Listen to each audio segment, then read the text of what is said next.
터리아담을 찾아주셔서 감사합니다. 항상 건강하시고 좋은 일만 가득하시길 기원할게요. 지금 구독하시고 바로 오늘 야담 들어보시죠.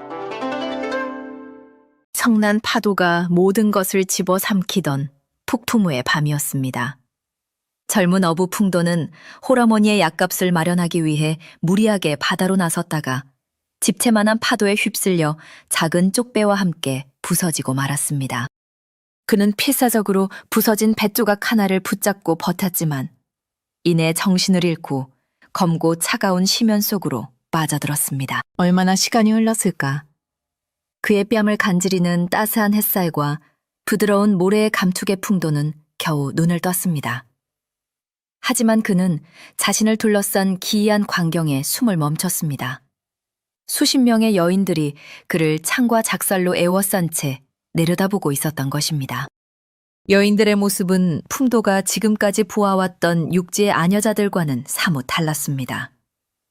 고운 비단옷 대신 질긴 가죽과 풀잎으로 엮은 옷을 입고 있었고 햇볕에 건강하게 그을린 피부와 다부진 팔다리는 오랜 세월 바다와 싸우며 살아온 강인한 생명력을 느끼게 했습니다. 풍도는 자신이 혹여 죽어서 용궁에라도 온 것인가 하는 엉뚱한 생각에 잠겼습니다. 그가 몸을 일으키려 하자 날카로운 작살 끝이 그의 목을 향해 날아와 멈췄습니다. 서늘한 쇠붙이의 감촉에 풍도는 옴짝달싹할 수 없었습니다. 여인들은 서로 알 수 없는 눈빛을 교환하며 수군거렸습니다. 저것은 필시 바다 괴물일 것이야. 아니다. 용왕의 아들일지도 몰라. 팽팽한 긴장감이 흐르던 그때 무리의 가장 뒤편에 숨어있던 10살 남짓한 어린 소녀가 떨리는 목소리로 외쳤습니다. 할머니, 할머니! 예언서에 적혀있던 바로 그분이에요. 바다의 신께서 마침내 우리에게 남자를 보내주셨어요. 소녀의 외침은 마치 조용한 호수에 던져진 돌멩이처럼 큰 타문을 일으켰습니다. 남자라는 말에 여인들의 눈빛이 순식간에 변했습니다. 가장 나이가 많아 보이는 백발의 노파가 지팡이를 짚고 앞으로 나서 풍도의 얼굴을 유심히 뜯어보기 시작했습니다. 그녀는 풍도의 다리 사이를 확인하고는 이내 하늘을 향해 두 팔을 벌리고 외쳤습니다. 오, 바다의 신이시여, 감사합니다. 드디어 우리 섬에 남자가 왔습니다. 그녀의 외침을 시작으로 해변은 순식간에 축제의 장으로 변했습니다. 여인들은 손에 들었던 창과 작사를 내던지고 서로를 부둥켜 안으며 기쁨의 눈물을 흘렸습니다. 어떤 여인은 춤을 추었고 어떤 여인은 노래를 불렀습니다.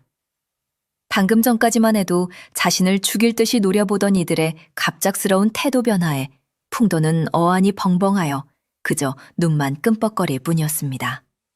그는 자신이 왜 이토록 극진한 환대를 받는지, 그리고 남자라는 사실이 이들에게 어떤 의미인지 전혀 짐작조차 할 수 없었습니다. 풍도는 얼떨결에 여인들의 손에 이끌려 해변 뒤편의 울창한 숲속에 자리한 마을로 향했습니다. 마을의 모습은 질서정연하고 평화로웠습니다.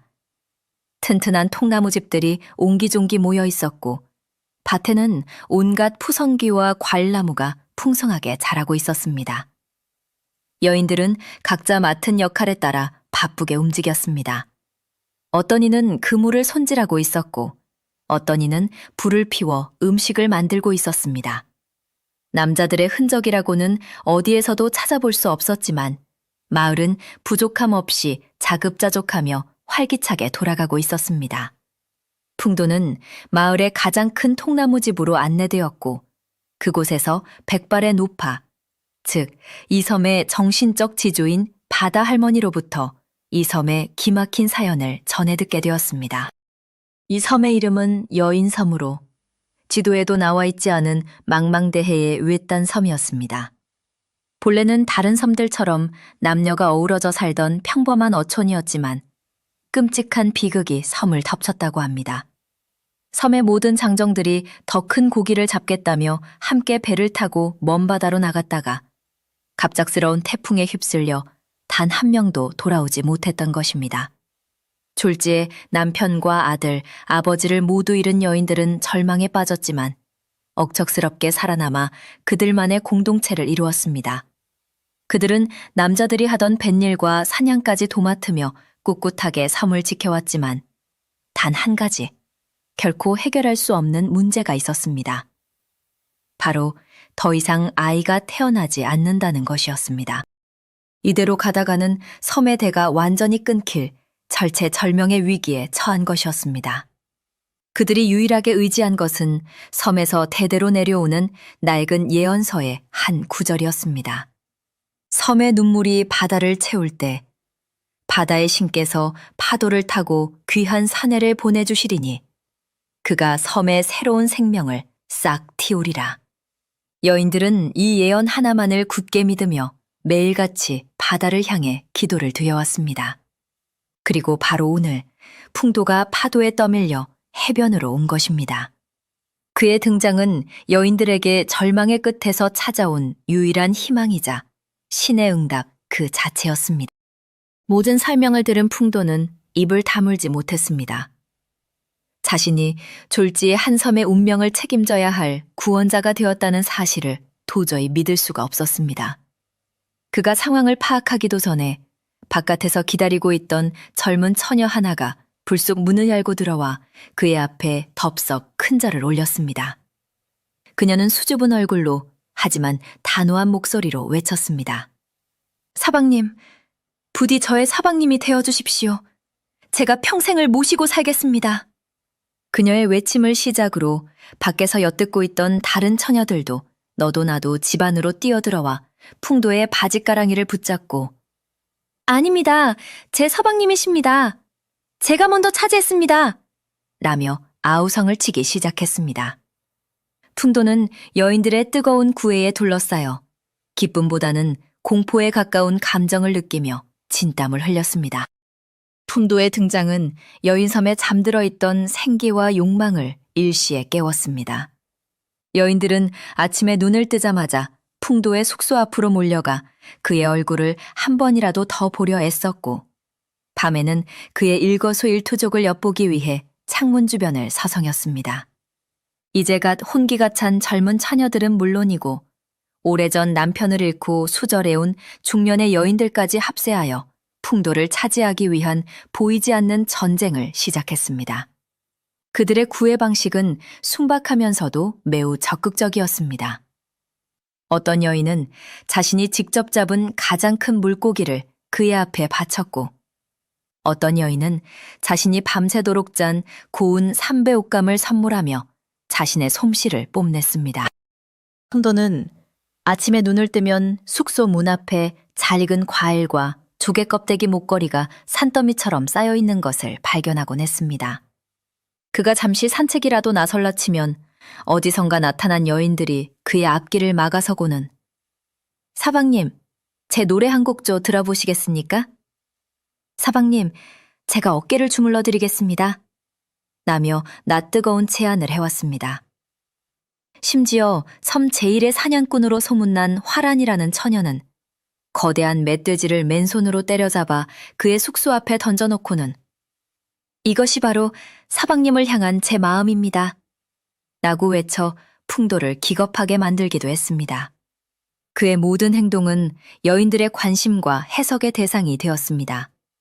그가 무심코 한 여인의 과일을 받아먹으면 다른 여인들이 질투의 눈물을 흘렸고 그가 낡은 그물을 손질하는 것을 도와주면 그 여인은 마치 세상을 다 가진 듯 기뻐했습니다.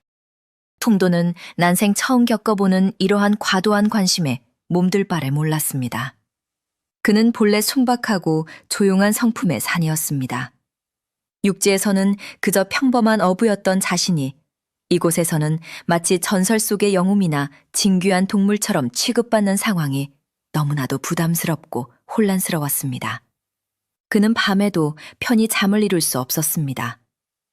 언제 또다시 누군가 창문을 두드리거나 문틈으로 자신을 엿볼지 모른다는 생각에 늘 불안에 떨어야 했습니다.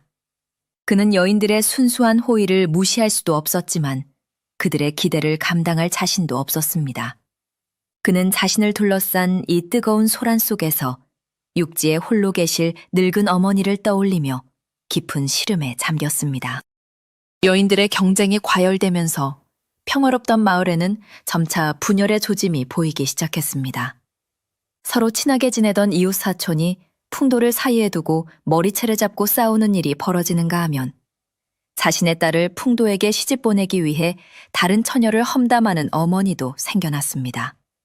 이대로 가다가는 풍도의 존재가 섬의 희망이 아니라 오히려 공동체를 파괴하는 재앙이 될 수도 있는 위험한 상황이었습니다. 마을의 어른들은 이 문제를 해결하기 위해 머리를 맞대고 고민했지만 뾰족한 수를 찾지 못했습니다. 풍도라는 단 하나의 복을 어떻게 공평하게 나눌 것인지 그 누구도 해답을 알지 못했던 것입니다. 마을의 혼란이 극에 달했을 때 마침내 섬의 젊은 촌장 소라가 나섰습니다.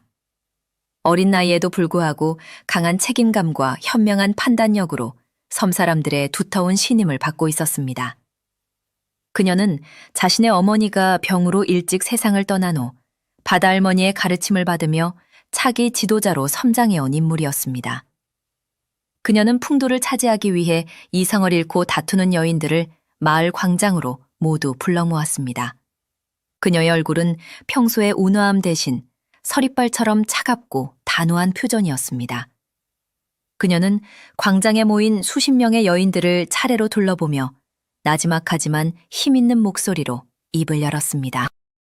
모두들 제정신입니까? 우리는 서로를 의지하며 이 섬을 지켜왔습니다.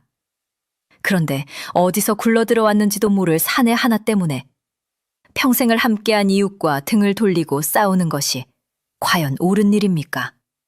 소라의 엄한 꾸짖음에 여인들은 모두 고개를 숙이고 아무 말도 하지 못했습니다. 그녀는 말을 이었습니다. 저분은 우리가 마음대로 차지할 수 있는 물건이나 사냥에서 잡은 짐승이 아닙니다. 바다의 신께서 우리에게 보내주신 귀한 손님이며 어쩌면 이 섬의 미래를 함께 짊어져야 할 동반자일지도 모릅니다. 그런데 여러분은 지금 그분을 어떻게 대하고 있습니까?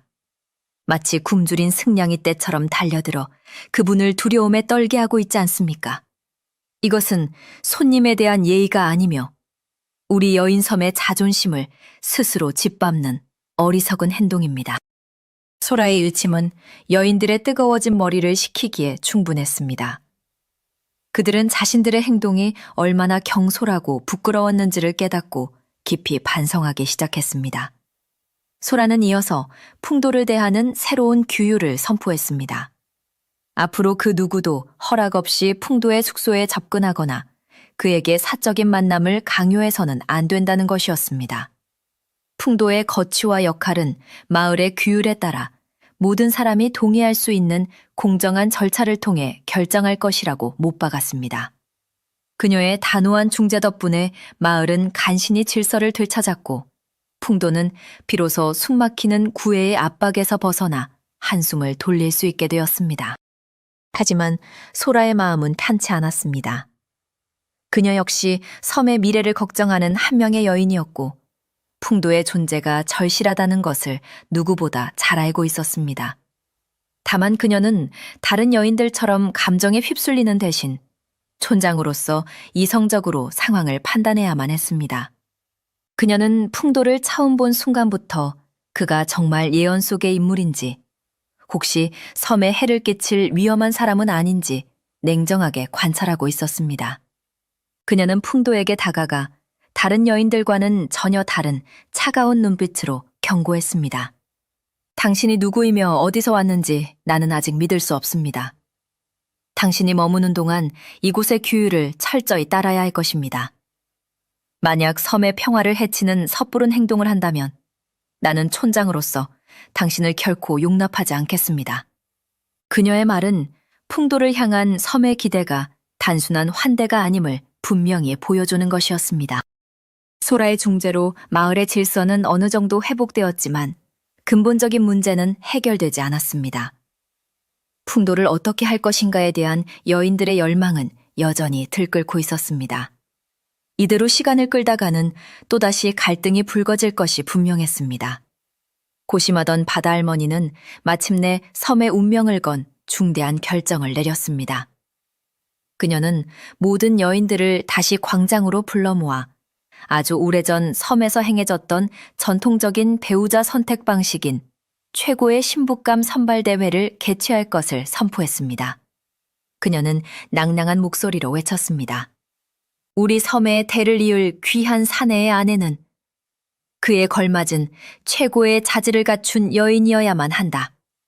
이제부터 우리는 대회를 열어 가장 지혜롭고 가장 용감하며 가장 생활력이 강한 단 한 명의 신부감을 공정하게 선발할 것이다. 바다 할머니의 선언에 여인들의 눈이 다시 반짝이기 시작했습니다.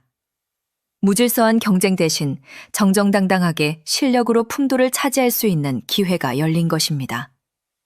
바다 할머니는 대회의 구체적인 종목들을 발표했습니다. 그 종목들은 화려한 겉모습이나 교태를 보는 것이 아닌 오직 여인섬의 척박한 환경에서 살아남기 위한 필수적인 능력들을 평가하는 것들이었습니다. 첫 번째 관문은 맨손으로 전복 따기로 깊은 바닷속으로 잠수하여 숨을 참고 날카로운 바위에 붙어있는 전복을 오직 맨손으로만 따내야 하는 고난도의 과제였습니다. 두 번째 관문은 가장 질긴 그물 짜기로 칡넝쿨과 나무 껍질을 이용하여 하룻밤 안에 가장 크고 튼튼한 그물을 만들어내는 인내심과 손재주를 시험하는 것이었습니다. 마지막 세 번째 관문은 가장 어렵고 위험한 과제로 바로 하룻밤 안에 사냥감 3마리 잡아오기였습니다. 섬의 험준한 산을 밤새도록 헤매며 날씬 노루나 사나운 멧돼지 같은 짐승을 3마리 이상 사냥해 와야 하는 담력과 기술을 요구하는 종목이었습니다. 대회 종목이 발표되자 여인들은 저마다 자신 있는 분야에서 우승을 차지하기 위해 비장한 각오를 다졌습니다.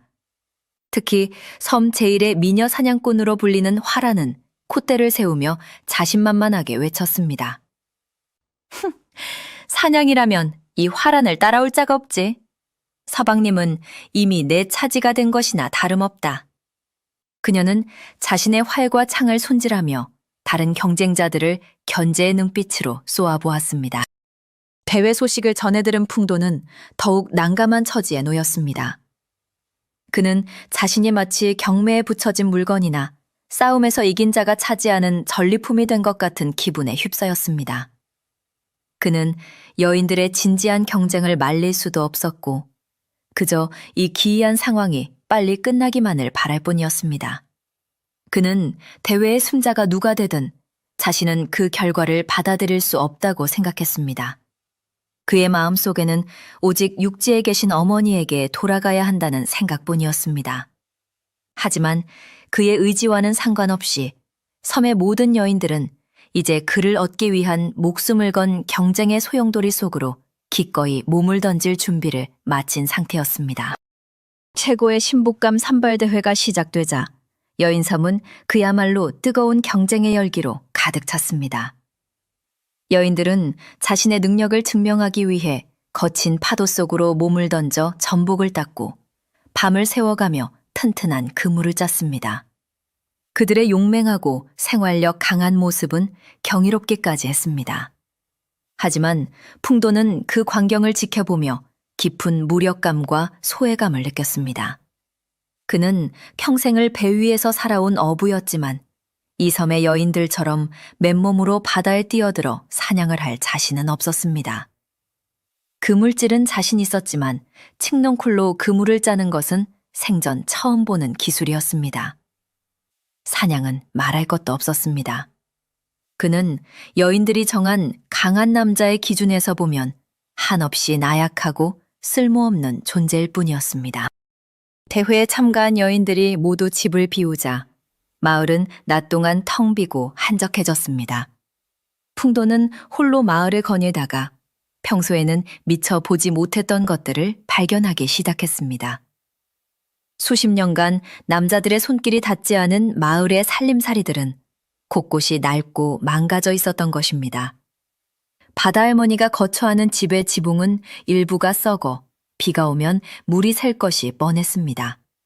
여인들이 사용하는 칼과 호미는 날이 무뎌져 있었고 마을 공동 우물의 나무 기둥은 삐걱거리며 금방이라도 무너질 듯 위태로워 보였습니다. 그는 이 모든 것을 보고 안타까운 마음이 들었습니다. 자신은 비록 사냥이나 잠수는 못하지만 어릴 적부터 아버지에게 어깨너머로 배운 손재주가 있었습니다. 낡은 것을 고치고 불편한 것을 편리하게 만드는 일이라면 누구보다 자신 있었습니다. 쿵도는 더 이상 가만히 앉아 자신의 무력함을 한탄하고 있을 수만은 없다고 생각했습니다. 그는 즉시 행동에 나섰습니다. 그는 먼저 산으로 가 튼튼한 나뭇가지를 구해와 썩은 지붕의 석가래를 교체하고 넓은 나뭇잎과 진흙을 섞어 틈새를 꼼꼼하게 메웠습니다. 그리고는 마을 한쪽에 버려져 있던 평평한 숫돌을 찾아내 밤새도록 무뎌진 칼과 홈이 수십 자루를 날카롭게 갈아 놓았습니다. 마지막으로 그는 삐걱거리는 우물 기둥을 단단히 고정시키고 튼튼한 칡넝쿨과 나무를 깎아 만든 도르래를 설치했습니다. 이제 여인들은 예전의 절반 힘만으로도 훨씬 더 쉽고 안전하게 물을 기를 수 있게 된 것입니다. 그는 누가 시키지도 않았지만 묵묵히 땀을 흘리며 마을의 굳은 일을 도맡아 처리했습니다. 그는 자신의 이러한 행동이 여인들의 환심을 사기 위한 것이라고는 전혀 생각하지 않았습니다. 그저 낯선 땅에서 신세를 지고 있는 손님으로서의 최소한의 도리이며 공경에 처한 사람을 돕는 것은 당연한 일이라고 생각했습니다. 그는 여인들이 목숨을 걸고 사냥감을 쫓는 동안 자신은 자신이 가장 잘할 수 있는 방식으로 이 섬에 기여하고 싶었습니다. 그는 튼튼하게 술든 지붕과 날카롭게 빛나는 호미나를 보며 비로소 자신이 이 섬에서 쓸모없는 존재가 아닐 수도 있다는 작은 위안을 얻었습니다. 그의 선량하고 성실한 재능은 아직 아무도 알아채지 못했지만 사나운 멧돼지보다 훨씬 더 강력한 힘을 발휘할 준비를 하고 있었습니다. 하루 종일 계속된 대회의 첫날 일정이 끝나고 여인들은 지친 몸을 이끌고 마을로 돌아왔습니다. 그들의 손에는 경쟁의 결과물인 전복과 새로 짠 그물이 들려 있었습니다.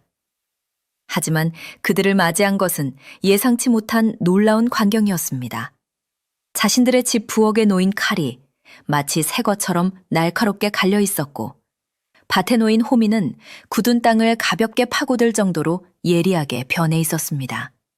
무엇보다 가장 큰 변화는 마을 공동 우물에서 일어났습니다. 삐걱거리던 우물은 이제 튼튼하게 고정되어 있었고 신기하게 생긴 도르래 덕분에 이전보다 훨씬 수월하게 물을 기를 수 있었습니다. 여인들은 처음에는 어찌 된 영문인지 몰라 어리둥절했지만 이내 이 모든 것이 퉁도의 솜씨라는 것을 알게 되었습니다. 여인들의 반응은 그야말로 폭발적이었습니다. 그들은 당장 먹을 수 있는 사냥감이나 전복보다 매일 사용해야 하는 생활도구가 편리해진 것에 훨씬 더 큰 기쁨과 감동을 느꼈습니다. 특히 매일 무거운 물동이를 나르느라 허리가 아팠던 나이든 여인들은 도르래의 편리함에 감탄하며 풍도를 하늘이 내린 지혜로운 사내라고 칭송하기 시작했습니다. 그들은 자신들이 힘자랑 경쟁에만 몰두하는 동안 풍도는 묵묵히 마을 전체를 위한 실질적인 일을 하고 있었다는 사실에 깊은 부끄러움과 고마움을 동시에 느꼈습니다. 그들은 풍도가 단순히 대를 잇기 위한 존재가 아니라 자신들의 고단한 삶을 실질적으로 개선해 줄 수 있는 귀한 능력의 소유자임을 깨닫게 된 것입니다. 다음 날 아침, 신부감 대회의 둘째 날이 밝았지만 여인들의 관심사는 더 이상 경쟁이 아니었습니다. 그들은 경쟁을 잠시 멈추고 너도 나도 자신의 집에서 낡고 망가진 살림살이들을 들고 나와 풍도의 숙소 앞에 길게 줄을 서기 시작했습니다. 사방님, 우리 집 절굿공이가 풀어졌는데 고쳐주실 수 있습니까? 사방님, 제 배틀이 영 삐걱거리는데 한 번만 봐주십시오. 풍도는 순식간에 섬의 만능 해결사로 등극했습니다. 그는 싫은 내색 하나 없이 여인들의 부탁을 하나하나 들어주었고 그의 손을 거친 물건들은 마술처럼 새 생명을 얻었습니다. 그는 경쟁이 아닌 나눔과 도움이라는 자신만의 방식으로 여인들의 마음을 아주 빠르고 확실하게 사로잡기 시작했습니다. 이러한 변화를 가장 불안하게 지켜보는 이는 바로 촌장 소라였습니다. 그녀는 풍도가 가진 실용적인 재능의 가치를 누구보다 잘 알고 있었습니다. 그것은 섬의 발전에 반드시 필요한 능력이었습니다. 하지만 동시에 그녀는 풍도의 영향력이 지나치게 커지는 것을 경계했습니다. 여인들이 이제 대회의 규칙이나 촌장의 권위보다 풍도의 말 한마디에 더 귀를 기울이기 시작했기 때문입니다.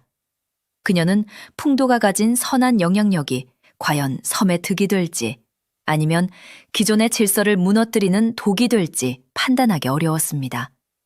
그녀는 풍도를 향한 여인들의 맹목적인 신뢰 속에서 자신만이 유일하게 냉정함을 유지해야 한다는 무거운 책임감을 느끼고 있었습니다. 섬의 여인들이 모두 풍도의 손재주에 감탄하며 그를 따르기 시작하자 유독 속이 타들어가는 한 사람이 있었습니다. 바로 섬 제1의 사냥꾼이자 절세미인인 화란이었습니다. 그녀는 이번 신부감 산발대회의 가장 유력한 우승 후보였고 당연히 풍도는 자신의 차지가 될 것이라고 굳게 믿고 있었습니다. 그런데 자신이 목숨을 걸고 잡아온 멧돼지보다 풍도가 고쳐준 낡은 호미자루가 더 큰 칭송을 받는 이 기막힌 상황을 도저히 받아들일 수가 없었습니다. 그녀의 눈에 풍도의 행동은 사내답지 못한 좀스러운 짓으로 보였습니다. 그녀는 자신의 강인함과 용맹함이야말로 이 섬의 가장 필요한 덕목이며 풍도 역시 자신과 같은 강한 여인을 원할 것이라고 착각하고 있었습니다. 파란의 자존심과 질투심은 마침내 톡발했습니다. 그녀는 풍도의 관심을 자신에게로 돌리고 여인들에게 무엇이 진정한 사내의 일인지를 보여주기 위해 엉뚱하고도 귀여운 방해 공작을 펼치기 시작했습니다. 그녀는 풍도가 바다할머니의 지붕을 고치고 있던 날 일부러 더 크고 사나운 멧돼지를 산채로 잡아와 그의 옆에다 쿵 소리가 나게 내려놓았습니다. 그리고는 가슴을 쭉 펴고 외쳤습니다. 사방님, 보십시오. 지붕수리 같은 좀스러운 일은 아녀자들이나 하는 것입니다. 이 화란처럼 이렇게 늠름하게 사냥을 하는 것이야말로 진정한 사내의 일이 아니겠습니까? 하지만 그녀의 의도와는 달리 씩씩거리며 날뛰는 멧돼지의 모습에 풍도는 기겁하여 지붕에서 떨어질 뻔했고 다른 여인들은 그녀의 눈치 없는 행동에 핀잔을 주며 웃음을 터뜨릴 뿐이었습니다. 그녀의 방해 공작은 여기서 그치지 않았습니다. 풍도가 여인들의 무뎌진 칼을 갈아주자 그녀는 어디선가 구해온 날카로운 흑요석 조각으로 순식간에 화살촉 수십 대를 만들어내며 그의 앞에서 실력을 뽐냈습니다. 쇠칼 따위는 무딘 것입니다. 이 흑요석 화살촉이야말로 맹수의 숨통을 단번에 끊을 수 있는 진정한 무기지요. 라며 자신의 화살촉을 풍도의 코앞까지 들이밀었습니다. 하지만 풍도는 그녀의 살기등등한 기세에 눌려 뒷걸음질 쳤고 여인들은 화란아, 그러다 서방님 다치시겠다. 우리에겐 멧돼지 잡을 화살촉보다 무나 썰칼이 더 필요하단다. 라며 그녀를 놀려댔습니다.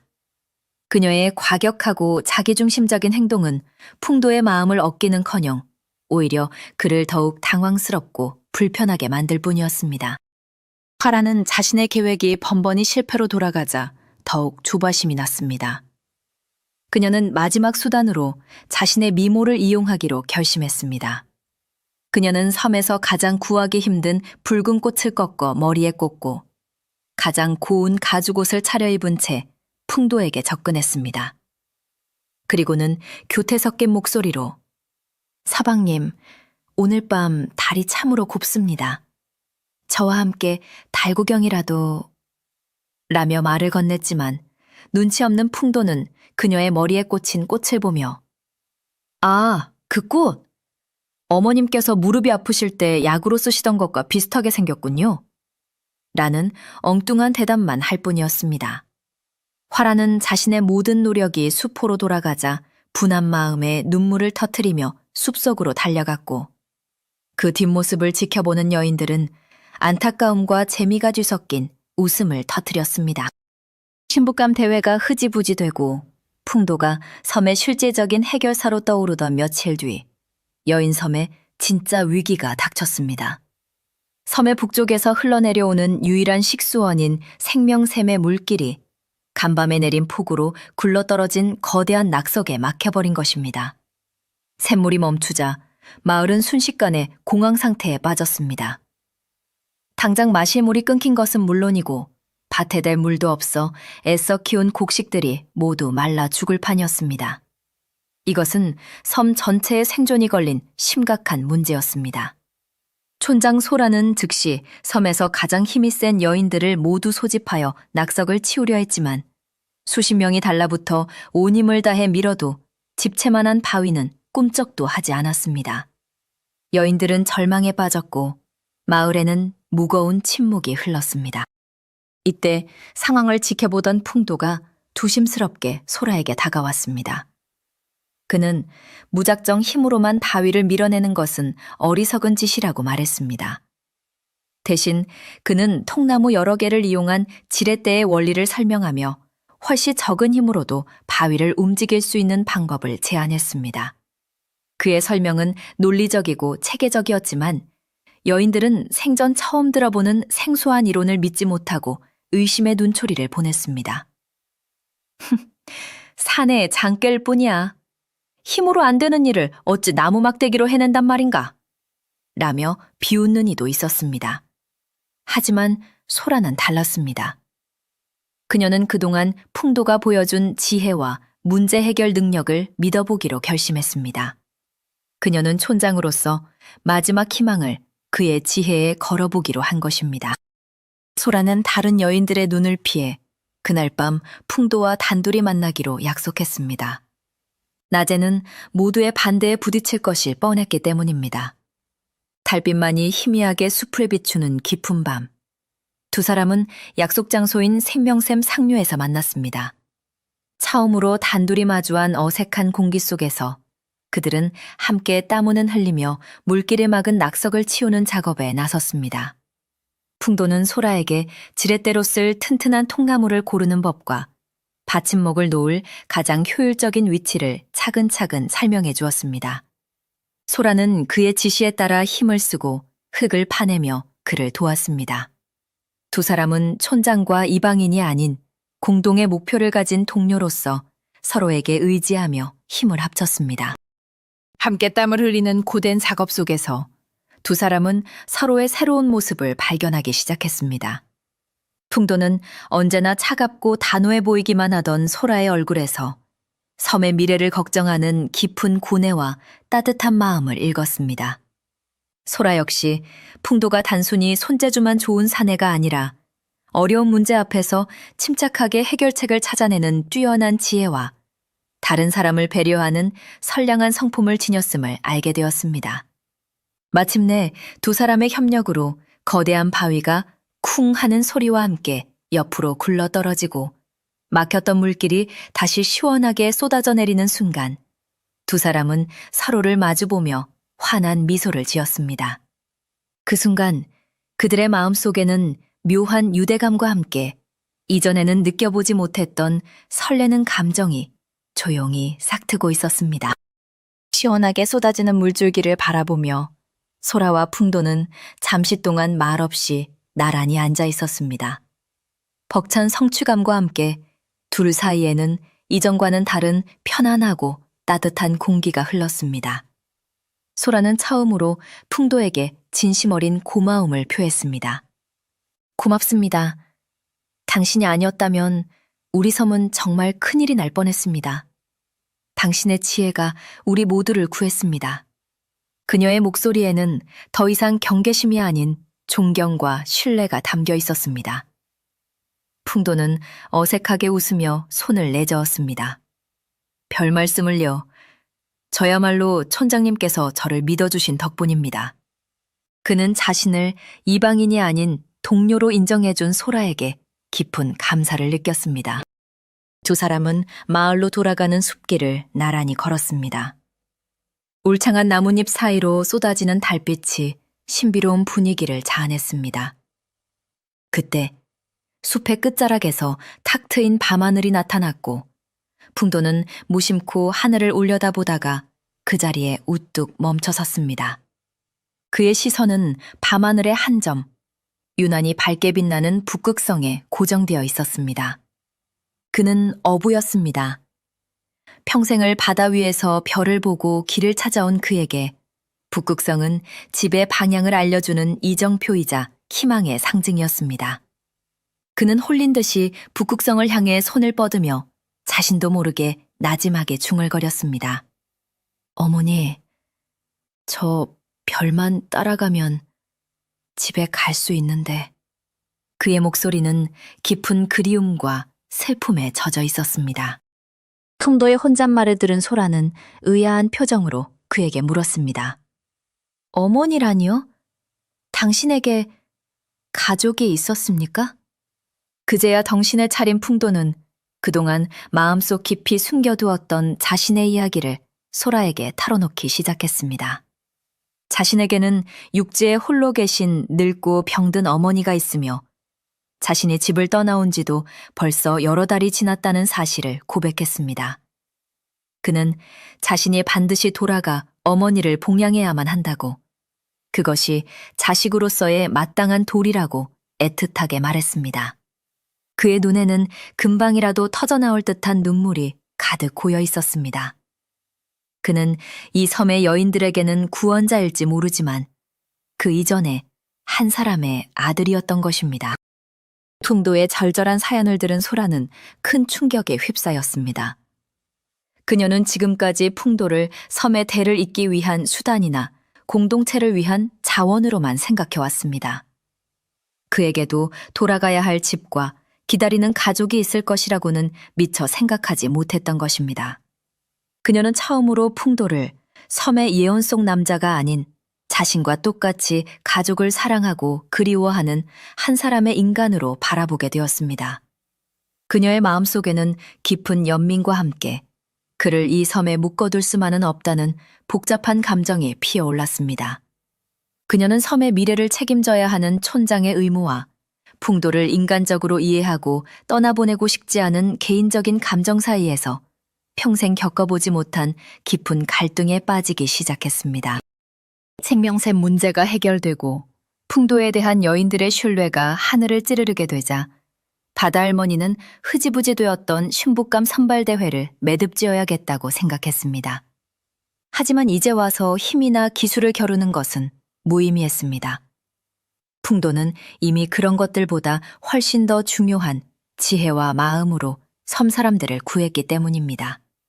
고심하던 바다 할머니는 대회의 마지막 관문을 발표했습니다. 그것은 이전의 과제들과는 전혀 다른 오직 마음을 시험하는 과제였습니다. 대회의 마지막 순자는 섬의 동쪽 끝 절벽 아래 파도가 가장 사나운 울음동굴 속에서 전설로만 내려오는 마음을 비추는 진주를 찾아오는 자가 될 것이다. 마음을 비추는 진주는 여인섬에 대대로 내려오는 전설 속의 보물이었습니다. 그 진주는 평소에는 평범한 조약돌처럼 보이지만 오직 진실하고 순수한 마음을 가진 자가 손에 쥐었을 때만 영롱한 빛을 내며 그 사람의 마음속 가장 깊은 곳에 소망을 비춰준다고 알려져 있었습니다. 반대로 욕심이나 거짓된 마음을 가진 자가 만지면 차가운 돌멩이로 변해버린다고 했습니다. 바다 할머니는 이 마지막 관문을 통해 누가 풍도의 짝으로서 그리고 이 섬의 미래를 이끌어갈 지도자로서 가장 올바른 마음을 가졌는지를 시험하고자 했던 것입니다. 힘이 아닌 진심을 가진 자만이 풍도를 얻을 자격이 있다는 깊은 지혜가 담긴 과제였습니다. 대회의 마지막 관문이 발표되자 여인들은 다시 한번 술렁이기 시작했습니다. 특히 승부욕에 불타던 화라는 이번에야말로 자신의 진심을 증명하여 대회의 최종 승자가 되리라 굳게 다짐했습니다. 그녀를 비롯한 몇몇 용감한 처녀들은 전설의 진주를 찾기 위해 파도가 험하기로 소문난 동쪽 끝 절벽으로 향했습니다. 울음동굴은 이름처럼 파도가 동굴 안으로 몰아칠 때마다 마치 사람이 서럽게 우는 듯한 기이한 소리가 나는 곳이었습니다. 동굴 안은 칠흑처럼 어두웠고 날카로운 바위들이 곳곳에 솟아있어 잠수하기에 매우 위험한 장소였습니다. 파라는 거침없이 바닷속으로 뛰어들었습니다. 그녀는 뛰어난 잠수 실력으로 동굴의 가장 깊은 곳까지 헤엄쳐 들어갔지만 아무리 눈을 씻고 찾아봐도 전설의 진주는 보이지 않았습니다. 보이는 것이라고는 온통 평범한 조약돌과 해초뿐이었습니다. 다른 여인들 역시 번번이 빈손으로 물 밖으로 나올 수밖에 없었습니다. 그들은 지쳐갔고 몇몇은 전설이 그저 꾸며낸 이야기에 불과하다며 포기하기 시작했습니다. 하지만 화라는 포기하지 않았습니다. 그녀는 내가 반드시 저 진주를 찾아 사방님을 내 것으로 만들고야 말겠다는 강한 집념에 사로잡혀 무모할 정도로 계속해서 차가운 바닷속으로 몸을 던졌습니다. 며칠 동안 계속된 수색에도 마음을 비추는 진주의 행방은 묘연했습니다. 여인들은 대부분 지쳐서 포기했고 오직 화란만이 독하게 동굴 주변에 맴돌았습니다. 그녀의 마음속에는 점차 초조함과 조바심이 쌓여갔습니다. 이대로 가다가는 대회가 아무런 승자 없이 끝나버리고 풍도를 차지할 절호의 기회를 놓치게 될 것만 같았습니다. 그녀의 머릿속에 이내 그릇된 생각이 싹트기 시작했습니다. 진짜 진주를 찾을 수 없다면 진짜처럼 보이는 것을 만들면 되지 않겠는가? 어차피 전설일 뿐인데 누가 진짜와 가짜를 구별할 수 있겠어? 그녀는 결국 자신의 욕심을 이기지 못하고 교활한 꾀를 내기로 결심했습니다. 화라는 다른 사람들 몰래 자신의 숙소로 돌아가 어머니에게서 물려받은 소중한 장신구함을 열었습니다. 그 안에는 그녀가 태어났을 때 아버지가 먼 바다에서 구해왔다는 크고 영롱한 빛을 내는 진주 귀걸이가 들어있었습니다. 물론 전설의 진주는 아니었지만 그 아름다움만큼은 연을 봄을 못지 않았습니다.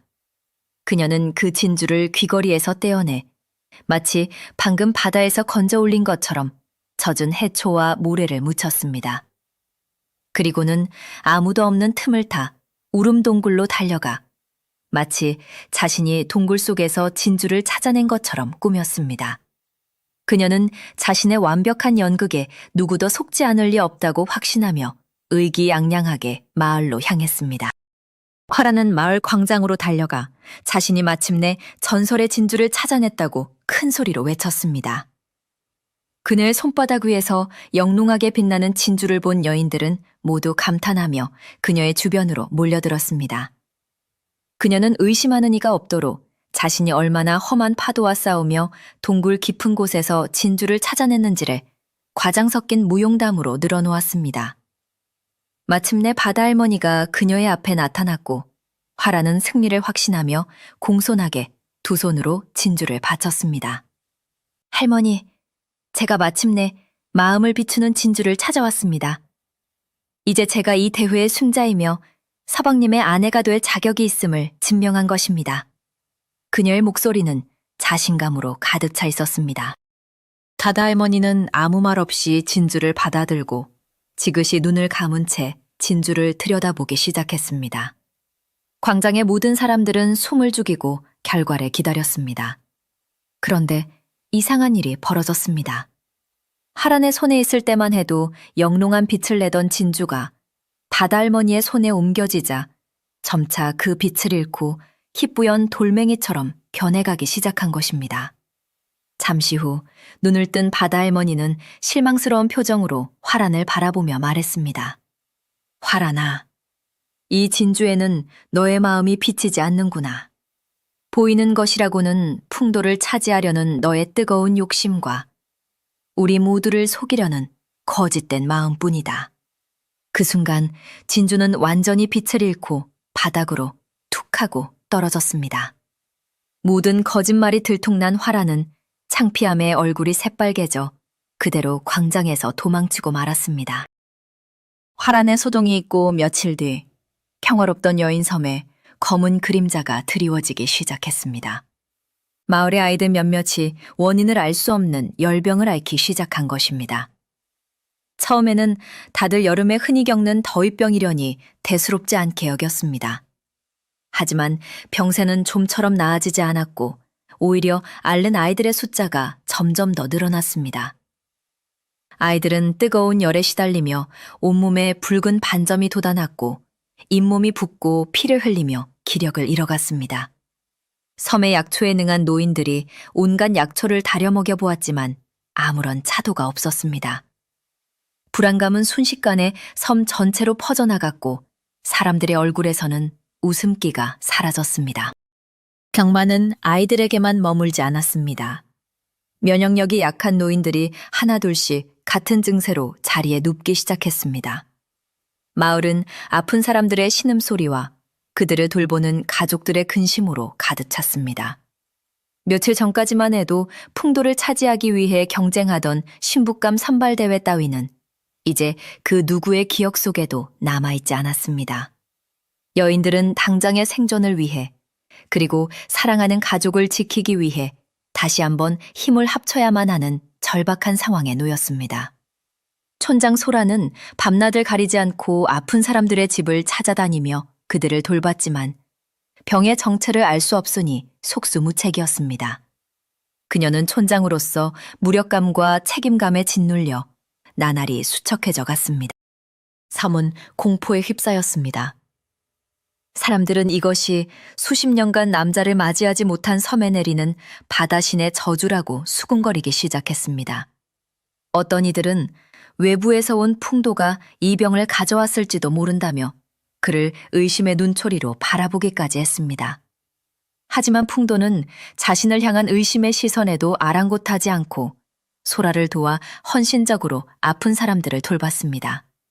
그는 자신이 육지에서 겪었던 경험과 지식을 총동원하여 병의 원인을 찾으려 애썼습니다. 그는 아픈 사람들의 식단과 생활 습관을 꼼꼼히 살피고 그들이 공통적으로 보이는 증상들을 세심하게 관찰했습니다. 그의 눈에는 단순한 동정심이 아닌 문제의 근원을 파헤치려는 이성적인 탐구심이 빛나고 있었습니다. 병세는 점점 더 악화되어 이제는 젊고 건강했던 여인들마저 하나둘씩 쓰러지기 시작했습니다. 마을의 기능은 거의 마비 상태에 이르렀고 밭을 돌보거나 고기를 잡으러 나갈 사람조차 부족해졌습니다. 식량이 떨어지기 시작하면서 역병에 이어 기근까지 섬을 덮칠 최악의 위기가 코앞으로 다가왔습니다. 소라는 절망적인 상황 속에서 마지막으로 바다할머니를 찾아가 조언을 구했지만 바다할머니 역시 이것은 우리 힘으로 막을 수 없는 하늘의 뜻인지도 모른다며 침통한 표정을 지을 뿐이었습니다. 여인섬은 건립일에 가장 큰 시련에 직면했고 그들의 운명은 그야말로 풍전등화와도 같았습니다. 절망적인 상황 속에서 풍도는 포기하지 않고 계속해서 병의 원인을 파고들었습니다. 그는 아픈 사람들이 공통적으로 잇몸이 붓고 피를 흘리며 피부에 붉은 반점이 돋고 극심한 무기력증을 호소한다는 점에 주목했습니다. 그의 머릿속에 오래전 육지의 늙은 의원에게서 들었던 이야기가 섬광처럼 스쳐 지나갔습니다. 먼 바다로 오랫동안 항해를 나가는 뱃사람들이 비슷한 병을 앓는 경우가 있는데 그것을 괴혈병이라 부르며 신선한 과일이나 푸성기를 오랫동안 먹지 못했을 때 생긴다는 것이었습니다. 그는 섬 사람들의 식단을 다시 한번 떠올려 보았습니다. 섬에는 과일나무가 풍부했지만 최근 몇 달간은 주로 저장해둔 곡식과 말린 생선을 먹어왔다는 사실을 깨달았습니다. 풍도는 자신의 추측이 맞을지도 모른다고 생각하고 즉시 해결책을 찾아 나섰습니다. 섬의 과일은 아직 제대로 익지 않아 먹을 수 없었고 밭의 푸성기는 가뭄으로 대부분 말라버린 상태였습니다. 그는 육지에서 뱃사람들이 그열병 예방을 위해 염장한 채소나 해초를 챙겨 먹었다는 사실을 기억해냈습니다. 그는 즉시 섬의 해안가로 달려가 파도가 치는 바위 틈을 샅샅이 뒤지기 시작했습니다. 그리고 마침내 그가 찾던 것을 발견했습니다. 바로 짠 바닷물을 먹고 자라 윤기가 흐르는 짙은 붉은색의 해초였습니다. 그는 이 해초에 신선한 푸성귀에 들어있는 것과 같은 귀한 영양분이 풍부하게 들어있을 것이라고 확신했습니다. 그는 즉시 이 사실을 촌장 소라에게 알렸습니다. 처음에는 다들 반신반의했습니다. 흔하디 흔한 해초 따위가 이 무서운 병을 고칠 수 있을 리 없다고 생각했습니다. 하지만 이제 다른 방법이 없었던 소라는 마지막으로 풍도의 지혜를 믿어보기로 결심했습니다. 그녀는 아직 병에 걸리지 않은 건강한 여인들을 모두 동원하여 풍도를 따라 붉은 해초를 대량으로 채취하기 시작했습니다. 풍도는 채취한 해초를 깨끗한 물에 헹궈 짠 기를 빼고 절구에 곱게 찧어 즙을 냈습니다. 그리고는 그 녹즙을 기력이 없어 음식을 넘기지 못하는 아픈 사람들에게 숟가락으로 한 명 한 명 직접 떠먹여 주었습니다. 그의 눈빛은 흔들림 없는 확신으로 가득 차 있었습니다. 며칠이 지났을 때 믿을 수 없는 일이 벌어지기 시작했습니다. 죽은 듯이 누워만 있던 아이들이 조금씩 기력을 되찾기 시작했고 노인들의 부었던 잇몸이 가라앉기 시작했습니다. 붉은 해초의 효험이 기적처럼 나타난 것입니다. 며칠이 더 지나자 대부분의 환자들이 자리에서 일어날 수 있게 되었고 마을에는 다시 활기가 돌기 시작했습니다. 풍도의 어부로서의 평범한 지혜가 섬 전체를 끔찍한 역병의 공포에서 구해낸 것입니다. 여인들은 자신들의 생명의 은인인 풍도를 바라보며 이전과는 비교할 수 없는 깊은 존경과 감사의 눈빛을 보냈습니다. 그는 이제 단순한 대를 이을 사내가 아닌 섬의 운명을 구원한 진정한 영웅이었습니다. 역병의 공포가 완전히 물러가고 마을에 다시 평화가 찾아왔을 때 촌장 소라는 모든 섬 사람들을 광장으로 불러 모았습니다. 그녀는 그 자리에서 풍도가 어떻게 병의 원인을 밝혀냈고 어떤 지혜로 모두의 생명을 구했는지를 상세하게 설명했습니다. 그녀의 설명을 듣는 여인들의 얼굴에는 부끄러움과 고마움이 교차했습니다. 어떤 이들은 풍도를 의심했던 자신들의 어리석음을 탓하며 눈물을 흘렸고 어떤 이들은 그의 헌신적인 노력에 감격하여 뜨거운 박수를 보냈습니다. 풍도는 사람들의 칭송에 어쩔 줄 몰라하며 그저 멋쩍은 미소만 지을 뿐이었습니다. 그는 자신이 한 일이 영웅적인 행동이 아니라 그저 사람으로서 마땅히 해야 할 도리였다고 생각했습니다. 모든 설명이 끝난 뒤 소라는 풍도의 앞으로 천천히 다가갔습니다. 그녀의 두 눈에는 감격의 눈물이 가득 고여 있었습니다. 그녀는 풍도의 손을 잡고 모든 사람이 들을 수 있도록 떨리는 목소리로 하지만 진심을 담아 고백했습니다. 풍도님, 우리는 어리석었습니다. 우리는 전설 속의 보물을 찾기 위해 험한 파도 속을 헤맸지만 진짜 보물은 바로 우리 곁에 있었습니다. 당신이 험한 바위 틈에서 찾아낸 저 붉은 해초야말로 우리 모두의 꺼져가던 생명을 환하게 비춘 진정한 마음을 비추는 진주였습니다. 그녀는 말을 잇지 못하고 잠시 숨을 골랐습니다. 광장의 모든 여인들은 숨을 죽이고 그녀의 다음 말을 기다렸습니다. 소라는 이내 결심을 굳힌 듯 더욱 힘있는 목소리로 외쳤습니다. 그리고 그 진주를 찾아낸 당신이야말로 바다의 신께서 우리 여인섬에 보내주신 가장 귀하고 값진 산물입니다.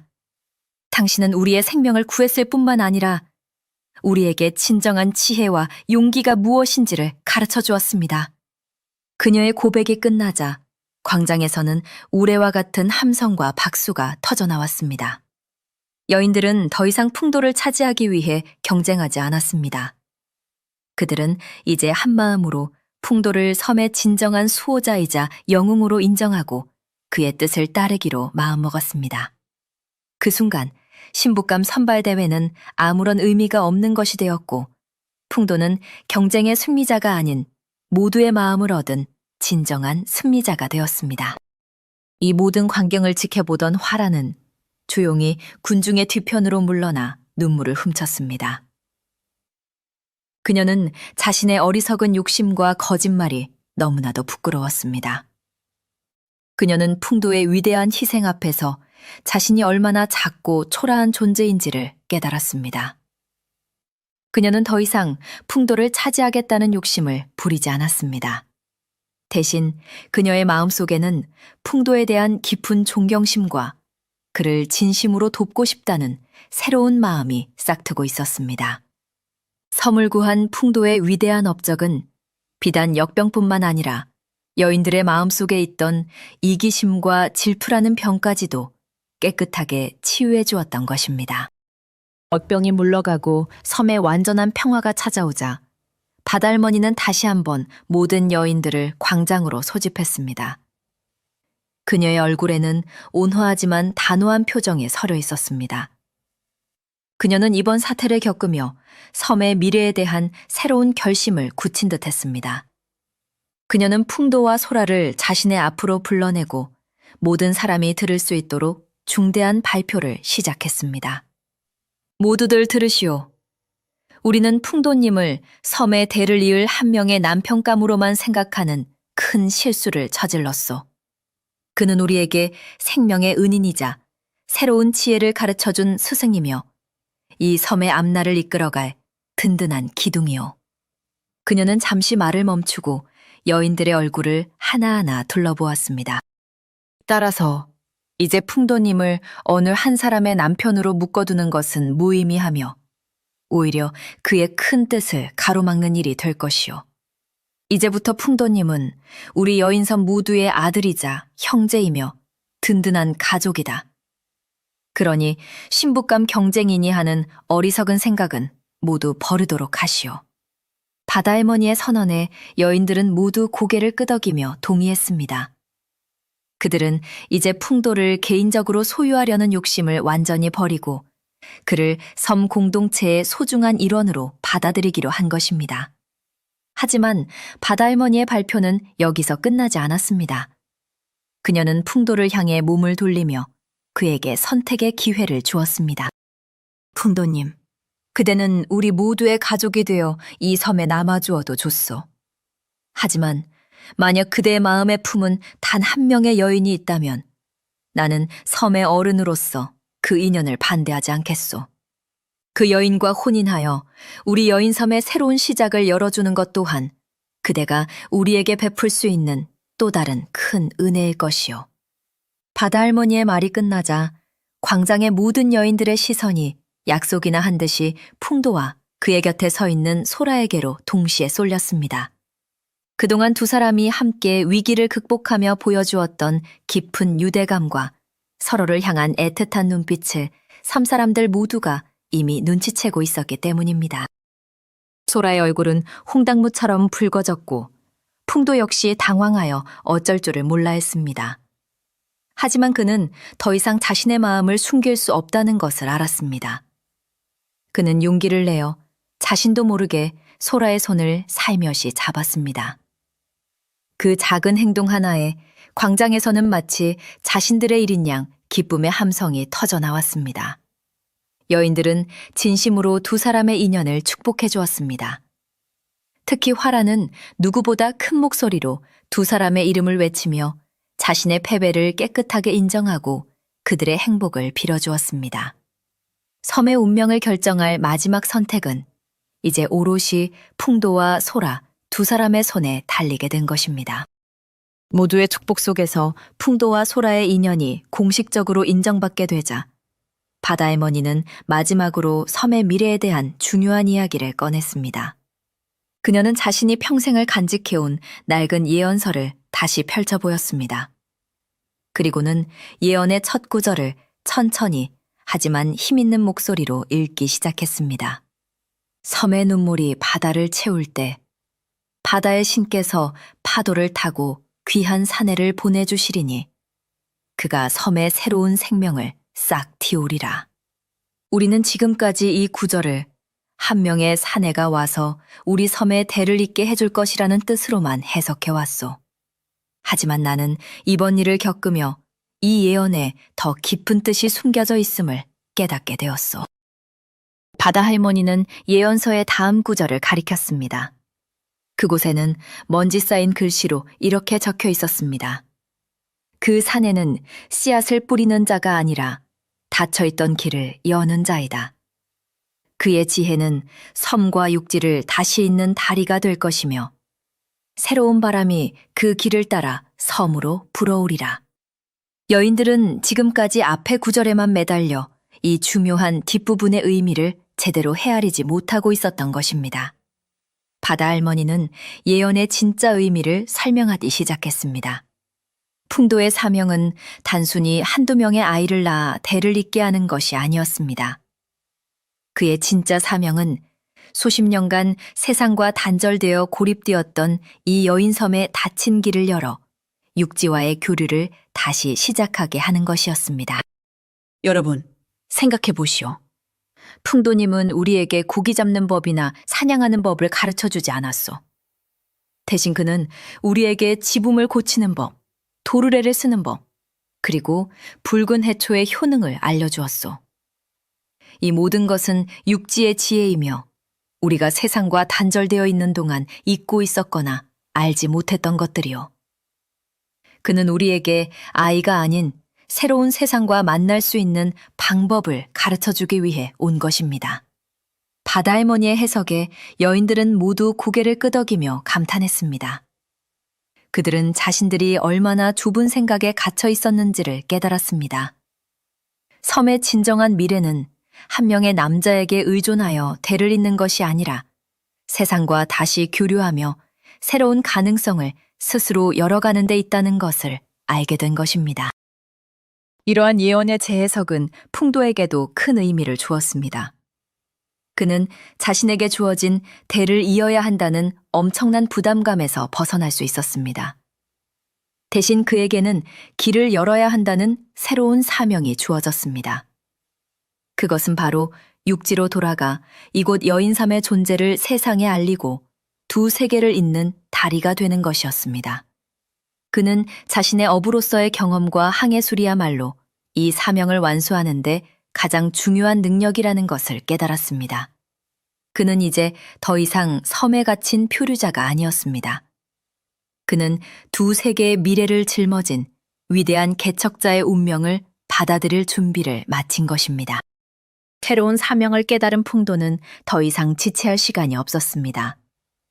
그는 육지로 돌아가기 위한 튼튼한 배를 만들기로 결심했습니다.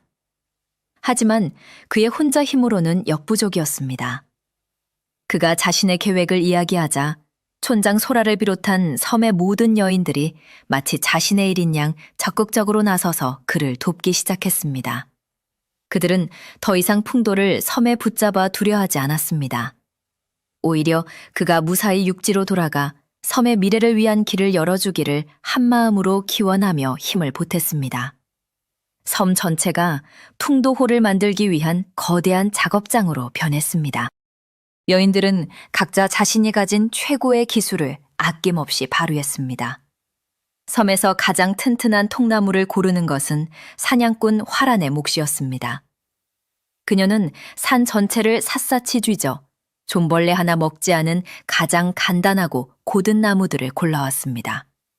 나무를 자르고 다듬는 데에는 힘이 좋은 여인들이 나섰고 풍도는 그들에게 가장 효율적으로 나무를 깎고 이어붙이는 방법을 가르쳐 주었습니다. 돛을 만드는 것은 섬에서 옷감을 가장 잘 짜는 여인들의 담당이었습니다. 그들은 질긴 칡넝쿨과 아마섬유를 엮어 그 어떤 폭풍 후에도 찢어지지 않을 튼튼하고 거대한 돛을 짜냈습니다. 밧줄을 꼬는 것 역시 섬 여인들의 주특기였습니다. 그들은 며칠 밤낮을 세워가며 배 전체를 묶고도 남을 만큼 길고 질긴 밧줄을 만들어냈습니다. 풍도는 이 모든 과정을 총괄하는 감독이자 설계자였습니다. 그는 여인들의 뛰어난 노동력과 자신의 조선 기술을 결합하여 이전의 작은 쪽배와는 비교할 수 없을 정도로 크고 안전한 배를 만들어갔습니다. 함께 땀 흘리며 배를 만드는 과정 속에서 풍도와 여인들의 유대감은 더욱 깊어졌습니다. 그들은 이제 단순한 이방인과 원주민이 아닌 공동의 목표를 향해 나아가는 하나의 동료, 한 무리이자 가족이 되었습니다. 특히 풍도와 소라는 배를 만들며 거의 매일 밤을 함께 지새웠고 서로의 미래에 대한 계획과 꿈을 나누며 사랑을 키워나갔습니다. 그들의 사랑은 섬 전체에 긍정적인 기운을 불어넣어 주었습니다. 마침내 몇 달간의 대장정 끝에 모두의 땀과 희망이 담긴 배가 완성되었습니다. 배가 처음으로 바다에 띄워지던 날, 섬에서는 큰 잔치가 열렸습니다. 풍도는 그 자리에서 자신을 도와준 모든 섬 사람들 앞에서 소라의 손을 굳게 잡고 중대한 약속을 했습니다. 저는 반드시 육지에 계신 어머니를 안전하게 모신 뒤 이곳으로 다시 돌아오겠습니다. 그리고 그때는 절대 혼자 오지 않겠습니다. 제 고향에는 저처럼 정직하고 마음씨 착한 청년들이 많이 있습니다. 그들과 함께 돌아와 이 아름다운 섬과 육지가 새로운 인연을 맺고 함께 번영할 수 있는 길을 열겠습니다. 그의 약속에 여인들은 뜨거운 눈물과 함께 우레와 같은 박수를 보냈습니다. 풍도가 떠나는 날 아침이 밝았습니다. 해변에는 섬의 모든 여인들이 나와 그의 마지막 모습을 배웅하고 있었습니다. 그들의 얼굴에는 이별의 슬픔이 사려 있었지만 예전처럼 그를 붙잡으려는 애원은 없었습니다. 대신 그들의 눈에는 더 큰 미래에 대한 희망과 그를 향한 굳건한 믿음이 담겨 있었습니다. 그들은 이제 좁은 섬에 갇혀 한 명의 남자에게 의존하는 나약한 존재가 아니었습니다. 그들은 세상과 당당히 마주할 준비를 마친 용기 있고 지혜로운 여인들로 성장해 있었던 것입니다. 그들은 풍도를 떠나보내는 것이 끝이 아니라 새로운 시작을 위한 위대한 첫걸음이라는 것을 알고 있었습니다. 촌장 소라는 여인들을 대표하여 풍도에게 그동안 섬 사람들이 정성껏 마련한 선물을 건넸습니다. 그것은 먼 항해 동안 먹을 수 있는 말린 생선과 과일, 그리고 추위를 막아줄 따뜻한 가죽옷이었습니다. 그리고 그녀는 자신이 평생을 몸에 지니고 다녔던 가장 아끼는 소라 껍데기 목걸이를 그의 목에 직접 걸어주었습니다. 그 소라 껍데기는 귀에 대면 섬의 파도 소리와 바람 소리가 그대로 들리는 신비한 물건이었습니다. 소라는 눈물을 애써 참으며 그의 귓가에 속삭였습니다. 이 파도 소리를 들으며 저희를 절대 잊지 마세요. 당신이 길을 잃고 헤맬 때 이 소리가 당신을 다시 이곳으로 인도해 줄 것입니다. 저희는 당신을 기다리고 있겠습니다. 풍도는 소라의 손을 따뜻하게 잡아주며 그녀의 이마에 부드럽게 입을 맞추었습니다. 그는 아무 말 없이 하지만 반드시 돌아오겠다는 굳은 의지를 눈빛으로 전했습니다. 그리고는 자신을 배웅 나온 모든 여인들을 향해 큰 절을 올렸습니다. 부디 모두 건강히 지내십시오. 제가 없는 동안 촌장님을 도와 이 아름다운 섬을 잘 지켜주시길 바랍니다. 은혜는 결코 잊지 않겠습니다. 그의 진심 어린 인사에 여인들은 결국 참았던 눈물을 터뜨리고 말았습니다. 하지만 그것은 절망의 눈물이 아닌 감동과 희망이 뒤섞인 뜨거운 눈물이었습니다. 사냥꾼 화라는 씩씩하게 그의 어깨를 두드리며 산의 대장부가 어찌 눈물을 보이시오? 어서 가서 약속을 지키시오. 라며 그를 격려했습니다. 풍도는 마침내 모두의 염원에 담은 배에 올랐습니다. 돛이 오르고 배는 순풍을 받아 미끄러지듯 육지를 향해 나아가기 시작했습니다. 해변의 여인들은 배가 작은 점이 되어 수평선 너머로 사라질 때까지 하염없이 손을 흔들었습니다. 그들의 모습은 더 이상 세상과 단절된 채 운명에 순응하며 살아가던 무력한 여인들이 아니었습니다. 그들은 이제 자신들의 힘으로 미래를 개척하고 사랑하는 사람을 믿고 기다릴 줄 아는 세상에서 가장 강인하고 아름다운 사람들이었습니다. 그로부터 정확히 1년의 세월이 흐른 뒤였습니다. 여인섬의 여인들은 풍도가 떠난 후에도 그의 가르침대로 서로 돕고 의지하며 섬을 더욱 풍요롭고 살기 좋은 곳으로 가꾸어 나가고 있었습니다. 소라는 훌륭한 지도력으로 섬을 이끌었고 화라는 그녀의 가장 든든한 조력자가 되어 사냥과 방위를 책임졌습니다. 그들은 매일 아침 동쪽 바다를 바라보며 풍도가 돌아오기만을 손꼽아 기다렸습니다. 어떤 이들은 그가 이미 자신들을 잊었을지도 모른다며 불안해하기도 했지만 소라는 단 한순간도 그에 대한 믿음을 잃지 않았습니다.